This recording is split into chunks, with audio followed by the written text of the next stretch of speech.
नमस्कार दोस्तों, स्वागत है आप सभी का आपके अपने से YouTube चैनल पर। दोस्तों, हमारा ये जो एनसीईआरटी का तारतम्य लगातार जारी है और इसी तारतम्य में हम आज जानेंगे एनसीईआरटी के कक्षा 8 के पाठ्यक्रम में हमारे अतीत के भाग 3 में अध्याय 6 के बारे में, जिसमें हम जानेंगे उपनिवेशवाद और शहर के बारे में, एक शाही राजधानी की कहानी। सुनिए, औपनिवेशिक शासन में शहरों का क्या हुआ।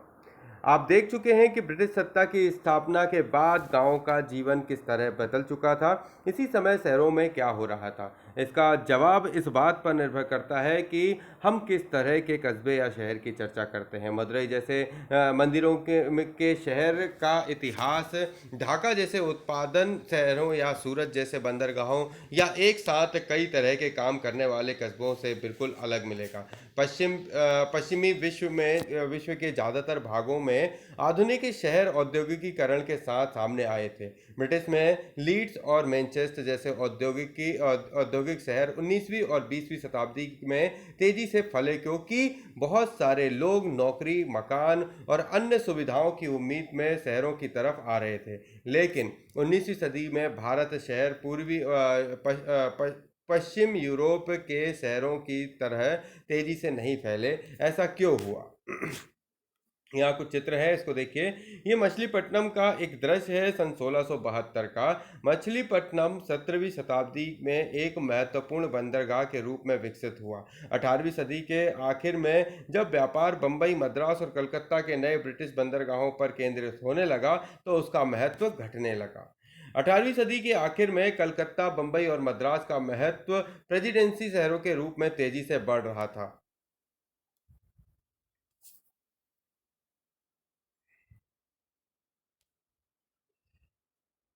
ये शहर भारत में ब्रिटिश सत्ता के के केंद्र बन गए थे और उसी समय बहुत सारे दूसरे शहर कमजोर पड़ते जा रहे थे। खास चीज़ों के उत्पादन वाले बहुत सारे शहर इसलिए पिछड़ने लगे क्योंकि वहाँ जो चीज़ें बनती थी उनकी मांग घट गई थी। जब व्यापार नए इलाकों में केंद्रित होने लगा तो पुराने व्यापारिक केंद्र और बंदरगाह पहली वाली स्थिति में नहीं रहे। इस प्रकार जब अंग्रेजों ने स्थानीय राजाओं को हरा दिया तो शासन के नए केंद्र पैदा हुए, तो क्षेत्रीय सत्ता के पुराने केंद्र भी ढह गए और इस प्रक्रिया को अक्सर विशहरीकरण कहा जाता है। मछलीपट्टनम, सूरत और श्रीरंगपट्टनम जैसे शहरों का 19वीं सदी में काफ़ी ज़्यादा विशहरीकरण हुआ। 20वीं शताब्दी की शुरुआत में केवल 11% शहर ही में, मतलब 11% लोग ही शहर में रहते थे। क्या होता है प्रेसिडेंसी? शासन की सुविधा के लिहाज से औपनिवेशिक भारत को 3 प्रेसिडेंसी बंबई, मद्रास और बंगाल में बांट दिया गया। ये तीनों प्रेसिडेंसी सूरत, मद्रास और कोलकाता में स्थित ईस्ट इंडिया कंपनी की फैक्ट्रियों, व्यापार चौकियों को ध्यान में रखकर बनाई गई थी। ये जो चित्र है इसके बारे में सुनिए। 18वीं सदी में बंबई का बंदरगाह है ये। जब ईस्ट इंडिया कंपनी पश्चिम भारत में बंबई को मुख्य बंदरगाह के रूप में इस्तेमाल करने लगी तो बंबई शहर फैलने लगा। ऐतिहासिक शाही शहर दिल्ली 19वीं सदी में एक धूल भरा छोटा सा कस्बा बनकर रह गया था, परंतु सन 1912 में ब्रिटिश भारत की राजधानी बनने के बाद इसमें दोबारा जान आ गई। आइए दिल्ली की कहानी को देखकर समझें कि औपनिवेशिक शासन के दौरान यहाँ क्या चल रहा था। नई दिल्ली से पहले और कितनी दिल्लियां थीं, तो सुनिए। आप दिल्ली को आधुनिक भारत की राजधानी के रूप में देखते रहे हैं। क्या आपको मालूम है कि यह शहर 1000 साल से भी ज़्यादा समय तक राजधानी रह चुका है और इस दौरान इसमें छोटे मोटे अंतराल भी आते रहे हैं। यमुना नदी के बाएं किनारे पर लगभग 60 वर्ग मील के छोटे से क्षेत्रफल में कम से कम 14 राजधानियां अलग अलग समय पर बसाई गई थीं। आधुनिक इसको जानिए शहरीकरण, ऐसी प्रक्रिया जिसमें अधिक से अधिक लोग शहर और कस्बों में जाकर रहने लगते हैं। तो ये जो चित्र आप देख रहे हैं इसकी तरफ आते हैं। 19वीं सदी के मध्य में शाहजहानाबाद की एक तस्वीर। आप बाईं ओर लाल किला देख सकते हैं। शहर को घेरने वाली दीवारों को ध्यान से देखिए। बीचों बीच चांदनी चौक का मुख्य रास्ता है ना, बीचों बीच चांदनी चौक का मुख्य रास्ता दिखाई दे रहा है। आप बाईं ओर लाल किला देख सकते हैं। शहर को सॉरी मुख्य ओर क्या है, लाल किला दिखाई दे रहा है। देखिए कि यमुना नदी लाल किले से सटकर बह रही है। अब इसका रास्ता कुछ बदल गया है। जहां नाव किनारे की तरफ बढ़ रही है अब दरियाईगंज कहा जाता है। दरिया का मतलब नहीं मतलब नदी, और गंज का मतलब बाजार। तो ये जो है पूरा जो आप देख सकते हैं, ये पूरा जो दिल्ली का चित्र है वो बताया गया है। यहाँ से ये जो लाल किला है, यहाँ पे आपको दिखाते हैं, ये लाल किला है। इधर से सामने की तरफ ये चांदनी चौक है, ये पीछे से यमुना नदी बह रही है, ये नाव है, ये दरियाईगंज है। तो ये जो दिल्ली का जो मैप है वो आपको देख रहे थे सामने। आगे बढ़ते हैं। नगर राज्य दिल्ली में घूमने पर इन सारी राजधानियों के अवशेष देखे जा सकते हैं। इनमें 12वीं से 17वीं शताब्दी के बीच बसाई गई राजधानी शहर सबसे महत्वपूर्ण थे। इन सारी राजधानियों में सबसे शानदार राजधानी शाहजहां ने बसाई थी। शाहजहानाबाद की स्थापना सन 1639 में शुरू हुई। इसके भीतर एक किला महल और बगल में सटा हुआ शहर है। लाल पत्थर से बने लाल किले में महल परिसर बनाया गया है और इसके पश्चिम की ओर 14 दरवाजे वाला पुराना शहर था। चांदनी चौक और फैज बाजार की मुख्य सड़कें इतनी चौड़ी थीं कि वहां से शाही यात्राएं आसानी से निकल सकती थी। चांदनी चौक के बीचों बीच नहर थी। घने मोहल्ले और दर्जनों बाजारों से घिरी जामा मस्जिद भारत की सबसे विशाल और भव्य मस्जिदों में से एक थी। उस समय पूरे शहर में इस मस्जिद से ऊंचा कोई स्थान नहीं था। शाहजहां के समय दिल्ली सूफी संस्कृति का भी एक अहम केंद्र हुआ करती थी। यहाँ कई दरगाह, खानकाह और ईदगाह थी। बड़े बड़े चौराहे, टेढ़ी मेढ़ी गलियां, खामोश कुल सेक और जलधाराओं पर दिल्ली वालों को नाज था। शायद इसलिए मीर तकी मीर ने कहा था, दिल्ली की सड़कें महज सड़कें नहीं हैं, वे तो किसी चित्रकार की एल्बम के पन्ने हैं। लेकिन यह भी आदर्श शहर नहीं था। इसके ऐशो आराम में भी सिर्फ कुछ लोगों के हिस्से में ही आते थे। अमीर और गरीब के बीच फासला बहुत गहरा था। हवेलियों के बीच गरीबों की असंख्य कच्चे मकान होते थे। शहरी और नृत्य संगीत की रंग बिरंगी दुनिया आमतौर पर सिर्फ मर्दों के मनोरंजन का साधन थी। त्योहार और जल से जुलूसों में भी जब तब टकराव और फूट पड़ते थे। सो अलग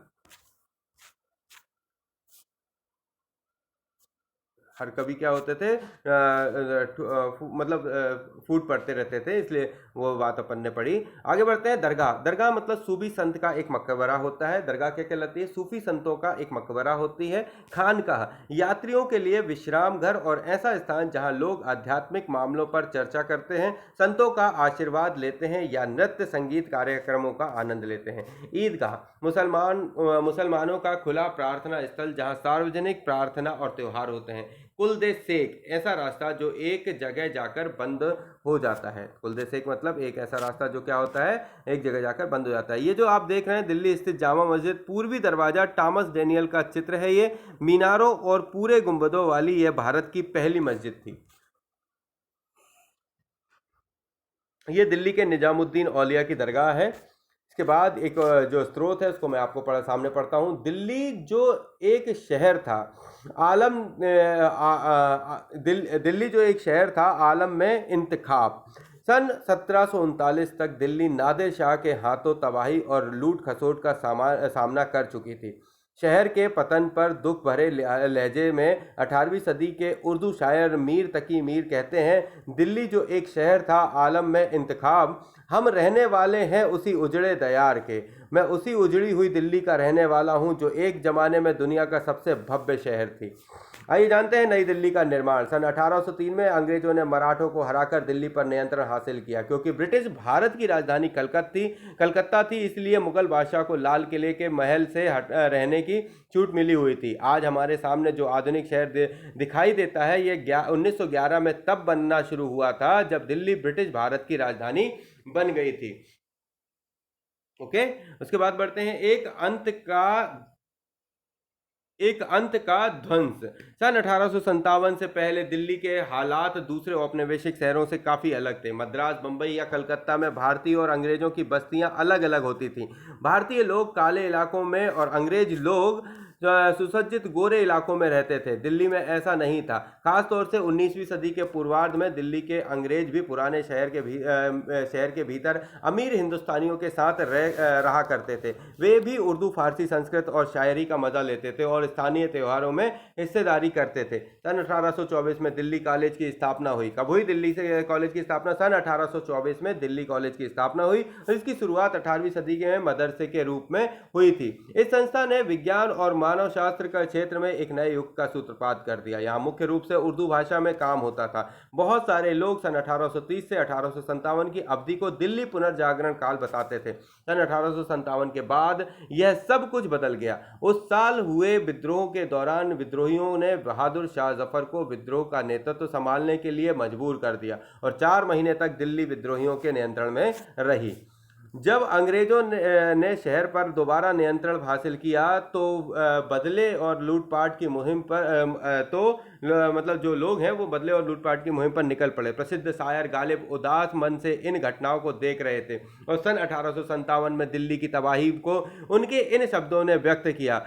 जब गुस्साए शेर शहर में दाखिल हुए तो उन्होंने बेसहारों को मारा। बेसहारों को मारा, घर जला डाले। न जाने कितने औरत मर्द आम और खास 3 दरवाजों से दिल्ली से भाग खड़े हुए और उन्होंने छोटे छोटे समुदाय तथा शहर के बाहर मकबरों में पनाह ली। अगली बगावत को रोकने के लिए अंग्रेजों ने बहादुर शाह जफर को देश से निकाल दिया। अंग्रेजों ने उन्हें बर्मा और अब जो म्यांमार है भेज दिया और उनका दरबार बंद कर दिया। कई महल गिरा दिए, बागों को बंद कर दिया और उनकी जगह अपने सैनिकों के लिए बैरक बना दी। अंग्रेज दिल्ली के मुगल अतीत को पूरी तरह भुला देना चाहते थे। किले के इर्द गिर्द सारा इलाका साफ कर दिया गया और वहां के बाग, मैदान और मस्जिदें नष्ट कर दिए गए। उन्होंने मंदिरों को नहीं तोड़ा। अंग्रेज आसपास के इलाकों को सुरक्षित करना चाहते थे। खास तौर से मस्जिदों को या तो नष्ट कर दिया गया या उन्हें अन्य कामों के लिए इस्तेमाल किया जाने लगा।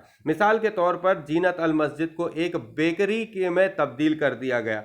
जामा मस्जिद में 5 साल तक किसी को नमाज की इजाज़त नहीं मिली।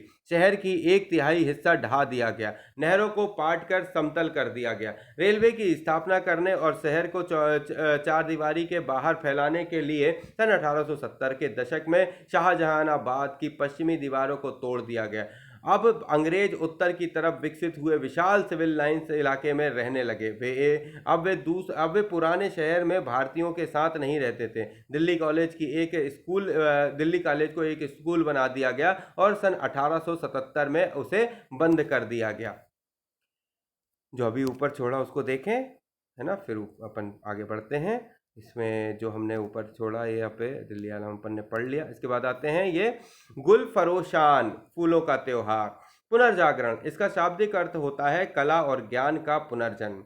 यह शब्द ऐसे दौर के लिए इस्तेमाल होता है जब बहुत बड़े पैमाने पर रचनात्मक गतिविधियां होती हैं।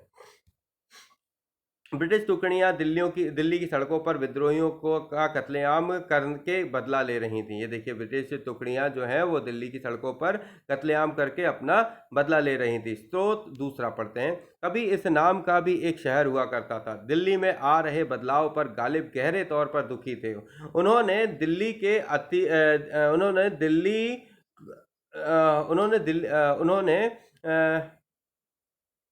दिल्ली के अतीत पर लिखा था। क्या लिखूं दिल्ली की जिंदगी तो किले, चांदनी चौक, यमुना के पुल पर जमने वाले चौकड़ियों और सालाना गुलफरोशान से धड़कती है। जब ये सारी चीज़ें ही यहाँ नहीं है तो दिल्ली जिंदा कैसे रह सकती है। हाँ, हिंदुस्तान में कभी इस नाम का शहर हुआ करता था। तो काफ़ी गूढ़ बातें हैं इनके बारे में। मैं अब आपको क्या समझा सकता हूँ, इसके में थोड़ा सा आप आगे बढ़ते हैं अपन।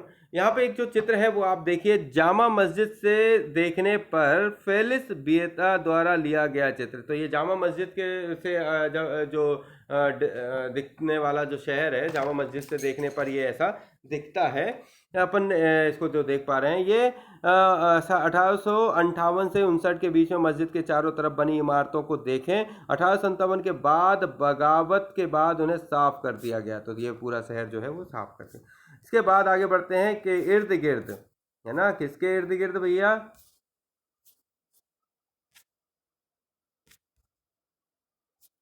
ये अपन पढ़ चुके हैं, है ना। इधर पे चलते हैं, जामा मस्जिद हो गया। यहाँ पे आते हैं आसपास की इमारतों को गिरा देने के बाद जामा मस्जिद का दृश्य। देखिए जामा मस्जिद के आसपास के जो इलाके हैं उसको साफ कर दिया, इसको छोड़ दिया। चित्र 7 और 8 की तुलना करें, इस क्षेत्र में जो फर्क दिखाई दे रहा है उसमें यहाँ रहने वाले लोगों पर क्या असर पड़ा होगा। घर ही उजाड़ दिए तो क्या हो, बेचारे बेघर हो गए। अब बेघर होने के बाद क्या उनको आए सारी चीज़ों का बहुत सारा प्रॉब्लम सामने आया होगा। चलिए उस चीज़ पे चर्चा करने का विषय है, तो अभी अपन चर्चा नहीं, अभी अपन पाठ पढ़ रहे हैं, आगे बढ़ते हैं। एक नई राजधानी की योजना। अंग्रेजों को दिल्ली के सांकेतिक महत्व को अच्छी तरह दिल्ली का सांकेतिक महत्व का अच्छी तरह पता था। अंग्रेजों को दिल्ली के सांकेतिक महत्व का अच्छी तरह पता था, लिहाजा सन 1857 की बगावत के बाद उन्होंने यहाँ बहुत सारे शानदार आयोजन किए। सन 1877 में वायसराय लिटन ने रानी विक्टोरिया को भारत की मालकिन घोषित करने के लिए एक दरबार का आयोजन किया है। वैसे तो ब्रिटिश भारत की राजधानी अभी भी कलकत्ता ही थी, लेकिन इस विशाल दरबार का आयोजन दिल्ली में किया गया। इसकी क्या वजह रही होगी? विद्रोह के दौरान अंग्रेजों ने यह समझ लिया कि लोगों की नज़र में मुगल बादशाह का महत्व अभी भी बना हुआ है और वे उसे ही अपना मुखिया मानते हैं, लिहाजा ब्रिटिश सत्ता का मुगल बादशाह और 1857 के बागियों के मुख्य केंद्र में पूरी तड़क भड़क के साथ प्रदर्शन किया गया। सन 1911 में जब जॉर्ज पंचम को इंग्लैंड का राजा बनाया गया तो इस मौके पर दिल्ली में एक और दरबार का आयोजन हुआ। कलकत्ता की बजाय दिल्ली को भारत की राजधानी बनाने के फैसले को भी दरबार में ऐलान किया गया। तत्कालीन शहर के दक्षिण में रायसीना पहाड़ी पर 10 वर्ग मील के इलाके में नई दिल्ली का निर्माण किया गया। एडवर्ड लटियंस और हर्बर्ट बेकर नाम के दो वास्तुकारों ने नई दिल्ली और उसकी इमारतों का डिज़ाइन तैयार करके का जिम्मा सौंपा गया। नई दिल्ली स्थित सरकारी परिसर में 2 मील का चौड़ा रास्ता वायसराय के महल वर्तमान राष्ट्रपति भवन तक जाने वाला किंग्सवे वर्तमान राजपथ और उसके दोनों तरफ सचिवालय की इमारत बनाई गई। इस सरकारी इमारतों की बनावट में भारत के शाही इतिहास के अलग अलग दौर की अलग झलक दिखाई देती है।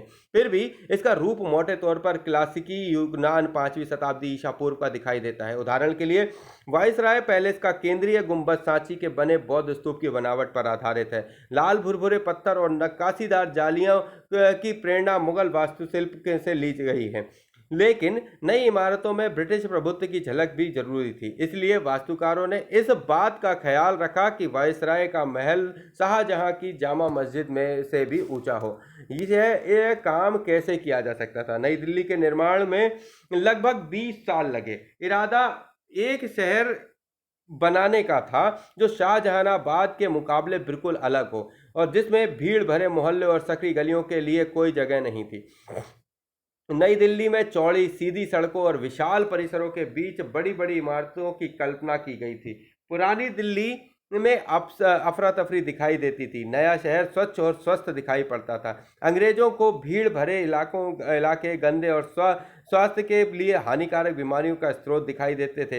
इसलिए नई दिल्ली में बेहतर जलापूर्ति, गंदगी के निकास और नालियों की पूरी व्यवस्था तैयार की गई, जिसे ज़्यादा हरा भरा बनाया गया। वहाँ पेड़ और बड़े बड़े पार्क बनाए गए ताकि लगातार ताज़ी हवा और ऑक्सीजन मिलती रहे।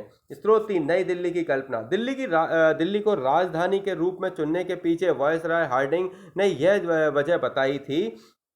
यह बदलाव भारत के लोगों की कल्पना के अनुरूप होगा और सभी लोग भारत के ब्रिटिश शासन को बनाए रखने के अदम्य संकल्प के रूप में इसकी सराहना करेंगे। वास्तुकार हर्बर्ट बेकर की राय में नई राजधानी अच्छे शासन की एकजुटता का पाषाण प्रतीक होनी चाहिए, जो ब्रिटिश शासन के तहत भारत के इतिहास में एक नई बात है।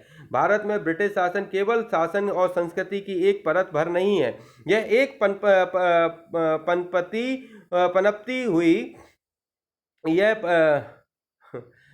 पनपती हुई सभ्यता है। इसमें पूर्व और पश्चिम के श्रेष्ठ तत्वों का मिश्रण है। दिल्ली के वास्तुशिल्प में इस महान तत्व की झलक मिलना चाहिए। इसको हमने जो पढ़ा अभी जरा ऊपर की तरफ देखिए, कुछ छूटा तो नहीं? हाँ, छूटा। यहाँ पर देखिए जॉर्ज पंचम का राज्याभिषेक हुआ। दरबार 12 दिसंबर 1911 का है। इस दरबार में 1 लाख से ज़्यादा भारतीय राजा महाराजा, अंग्रेज अफसर और सिपाही जमा हुए थे। ये जॉर्ज पंचम के उसके लिए था। फिर ये जो रायसीना पहाड़ी के ऊपर स्थित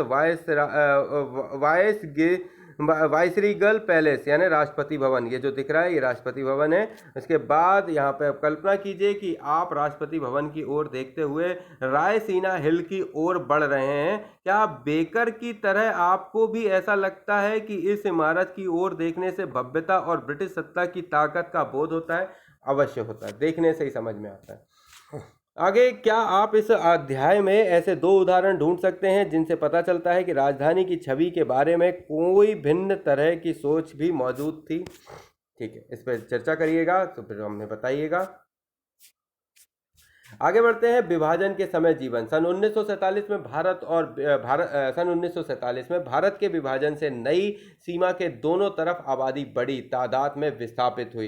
इसका नतीजा यह हुआ कि दिल्ली की आबादी बढ़ गई, रोजगार बदल गए और शहर की संस्कृति बिल्कुल भिन्न हो गई। स्वतंत्रता और विभाजन के कुछ ही दिनों बाद भीषण दंगे शुरू हो गए। दिल्ली में हजारों लोग मारे गए और उनके घर बार लूट जला दिए गए। दिल्ली से पाकिस्तान जाने वाले मुसलमानों की जगह पाकिस्तान से आए सिख और हिंदू शरणार्थी ने ले ली। जहानाबाद में लावारिस मकानों पर कब्जे के लिए शरणार्थियों के झुंड घूमने लगे। कई बार उन्होंने मुसलमानों को भाग जाने और अपनी संपत्ति बेचने के लिए मजबूर भी किया। दिल्ली के 2/3 मुसलमान पलायन कर गए थे, जिससे लगभग 44,000 मकान खाली हो गए थे। बहुत सारे मुसलमान पाकिस्तान जाने के इंतजार में काम चलाऊ शिविरों में रहने लगे और उस समय दिल्ली शरणार्थियों का शहर बन गई थी। दिल्ली की आबादी में लगभग 5 लाख की वृद्धि हो गई, जबकि सन 1951 में यहाँ की आबादी 8 लाख से कुछ ही ज़्यादा थी। ज़्यादातर लोग पंजाब से आए थे। वे शिविरों, स्कूलों, फौजी बैरकों और बाग बगीचों में आकर रहने लगे। इनमें से कुछ को खाली पड़े मकानों पर कब्जा का मौका मिल गया। बहुत सारे लोग शरणार्थी बस्तियों में रहने लगे। लाजपत नगर और तिलक नगर जैसी बस्तियां इसी समय बसी थी। दिल्ली में आने वालों की जरूरतों को पूरा करने के लिए दुकान और स्टॉल खुल गए। कई नए स्कूल और कॉलेजों को भी खोला गया। जो लोग यहाँ से गए थे उनकी जगह पर आए शरणार्थियों की निपुणता और काम धंधे बिल्कुल अलग थे। पाकिस्तान जाने वाले बहुत सारे मुसलमान कारीगर, छोटे मोटे व्यापारी और मजदूर थे। दिल्ली आए नए लोग ग्रामीण भूस्वामी, वकील, शिक्षक, व्यापारी और छोटे दुकानदार थे। विभाजन ने उनकी जिंदगी और उनके व्यवसाय बदल दिए थे। फेरी वाला, पटरी वाला, बढ़ई, लुहार के तौर पर उन्हें नए रोजगार अपनाए और इसमें से बहुत सारे नए व्यवसाय में काफी सफल भी रहे। पंजाब से आई विशाल टोलियों ने दिल्ली का सामाजिक परिवेश पूरी तरह बदल दिया। भोजन, पहनावे और कला के हर क्षेत्र में मुख्य रूप से उर्दू पर आधारित शहरी संस्कृति नई रुचियों में संवेदनशीलता के नीचे दब गई। ये देखिए, यहाँ पर आप देख सकते हैं, विभाजन के बाद हजारों लोग दिल्ली में बने शरणार्थी शिविरों में रहने लगे थे, है ना। बहुत विचित्र स्थिति थी। पुराने शहरों के भीतर। इस बीच पुराने शहर यानी शाहजहानाबाद का क्या हुआ? अतीत में मुगलों के जमाने से प्रसिद्ध नहरों और घरों में न केवल पीने का ताज़ा पानी आता था, बल्कि यह दूसरी घरेलू ज़रूरतों के लिए भी पानी मिल जाता था। 19वीं सदी में जलापूर्ति और निकासी की इस बेहतरीन व्यवस्था का नज़रअंदाज किया जाने लगा। कुओं बावड़ी की इस व्यवस्था अस्त व्यस्त हो गई। घरेलू कचरे की निकासी करने के लिए धाराएं भी क्षतिग्रस्त थीं और एक ऐसे समय की बात है जब शहर की आबादी लगातार बढ़ रही थी। टूटी फूटी नहरें इस तेजी से बढ़ती आबादी की जरूरत को पूरा नहीं कर सकती थी। 19वीं सदी के आखिर में शाहजहानी नालियों को बंद कर दिया गया और खुली नालियों की नई व्यवस्था विकसित की गई। जल्द ही यह प्रणाली भी बोझ से चरमराने लगी और बहुत सारे अमीर लोगों को सड़क किनारे बहती नालियों और उफनत खुले नालों की बदबू परेशान करती थी। दिल्ली म्यूनिसिपल कमेटी एक अच्छी निकासी व्यवस्था पर पैसा खर्च करने के लिए तैयार नहीं थी। तथापि उस समय नई दिल्ली के इलाकों में निकासी व्यवस्था पर लाखों रुपए खर्च किए गए थे। हवेलियों का पतन। 17वीं और 18वीं शताब्दियों के मुगल कुलीन वर्ग भव्य हवेलियों में रहता था। 19वीं सदी के मध्य का नक्शा देखने पर ऐसे कम से कम 100 हवेलियां दिखाई देती हैं जो 4 दीवार के घेरे दलान और झरनों वाली भव्य इमारतें थी।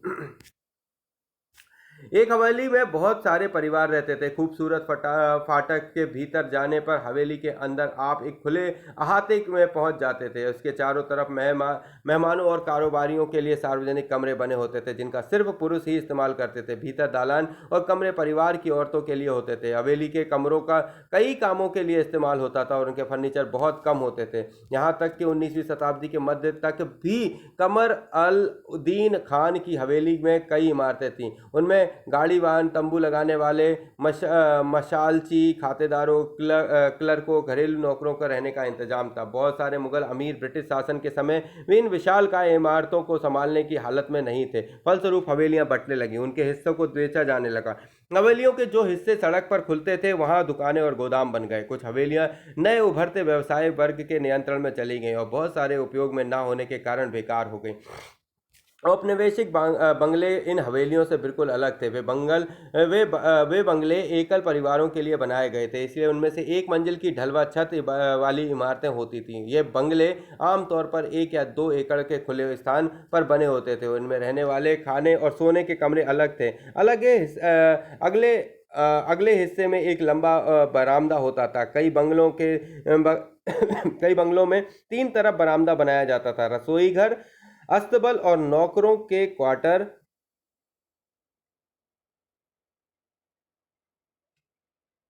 रसोई घर, अस्तबल और नौकरों के क्वार्टर मुख्य मकान से अलग बनाए जाते थे। घर की देखभाल के लिए दर्जनों नौकर होते थे। परिवार की औरतें अक्सर दर्जियों या अन्य कारीगरों पर नजर रखने के लिए बरामदे में बैठती थीं।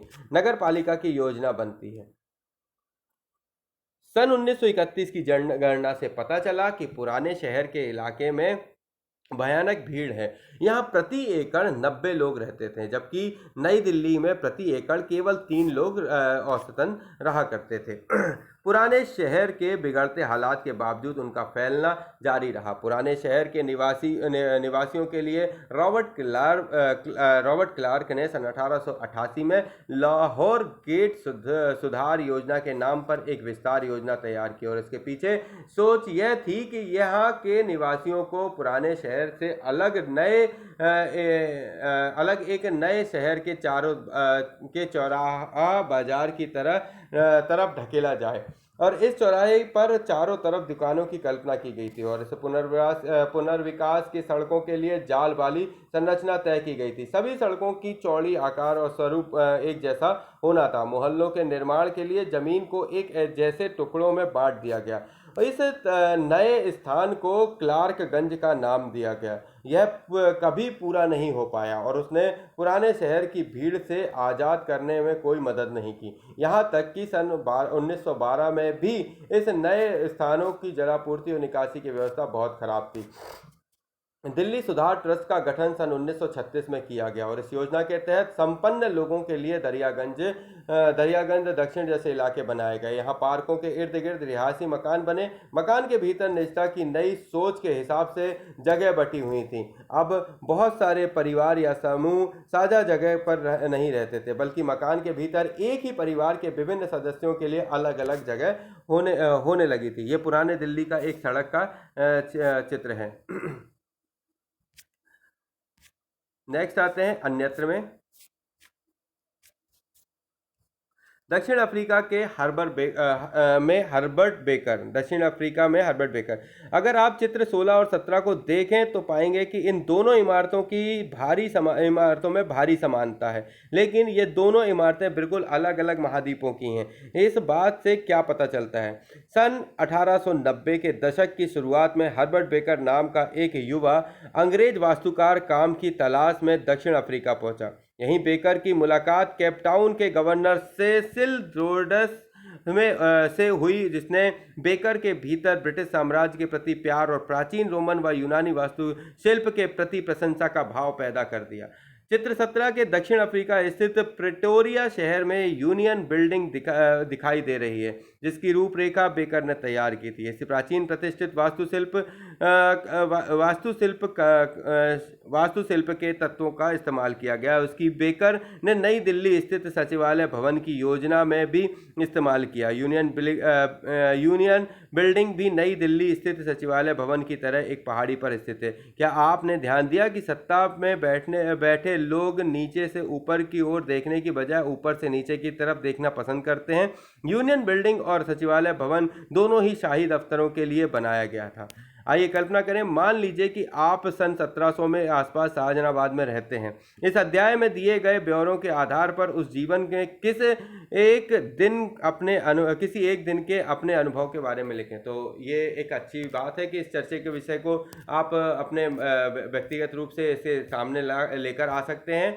तो तो ये चीज़ अगर आप हमारे को कमेंट करके बताएंगे तो हम इस चीज़ पर आपसे चर्चा करेंगे। पर दोस्तों, जाने से पहले हम आप सभी से निवेदन करते हैं कि आपको हमारे चैनल में बताया गया कंटेंट कैसा लगा, हमें कमेंट करके बताएं। साथ ही अगर आपको हमारे चैनल में जो हम जो आपको एनसीईआरटी पढ़ाते हैं, अगर आपको ये हमारा एनसीईआरटी का तारतम्य पसंद आता है तो हमारे चैनल को कृपया करके सब्सक्राइब करें और ज़्यादा से ज़्यादा इस चैनल को शेयर करें, ताकि हमारे जो वीडियो हैं वो किसी एक ऐसे व्यक्ति तक पहुंच पाए जिनको वाकई इन चीज़ों की आवश्यकता है। देखिए, हर व्यक्ति संसाधन को पूरा कर नहीं पाता, और आज के युग में बहुत सारी ऐसी स्थिति है जब बहुत बड़ी मोटी फीस के द्वारा लोगों को अपने सपने पूरे करने का मौका मिलता है, लेकिन कुछ लोग ऐसे होते हैं जो उस मोटी फीस को नहीं दे पाते। तब ऐसी स्थिति में हम सभी लोगों का एक मकसद होता है कि कहीं ना कहीं हम उन चीज़ों को जानें कि वाकई ज़रूरत कितनी कितनी चीज़ की है और क्या चीज़ें हमारे लिए आवश्यक है पढ़ना। तो जो लोग इन चीज़ों से गुजर चुके हैं वो सभी आप लोगों के साथ इस चैनल के माध्यम से साझा होंगे और आपको अपने हुनर और अपनी चीज़ों के बारे में बताएंगे। ये क्रम हमारा 6 से 12 का जल्द ही कंप्लीट होगा, और उससे पहले हम सभी आपसे निवेदन करते हैं, हमारी टीम के साथ हम आपसे निवेदन करते हैं कि जल्द से जल्द हमारे को 1000 सब्सक्राइबर जो कंप्लीट करना है उसमें आप हमारी मदद करें। हम इस चीज़ को बाय बोर्ड के माध्यम से और भी चीज़ें लेकर आते हैं और एक बेहतर प्लेटफॉर्म के रूप में आपके सामने प्रस्तुत होते हैं। दोस्तों, फिर से निवेदन करते हैं कि आप हमारे चैनल को सब्सक्राइब करिए और प्लीज़ ज़्यादा से ज़्यादा इसे शेयर करिए, ताकि हम और आपको बेहतर चीज़ों के साथ रूबरू करा सकें। तो जब तक हमारे पास कुछ खास नया नहीं है, एनसीईआरटी में हिस्ट्री का चैप्टर 7 जल्द ही आपके सामने प्रस्तुत करेंगे। तब तक, जब तक हमारे पास कुछ खास नया नहीं है, दीजिए हमें इजाज़त। जय हिंद, जय भारत। थैंक यू दोस्तों।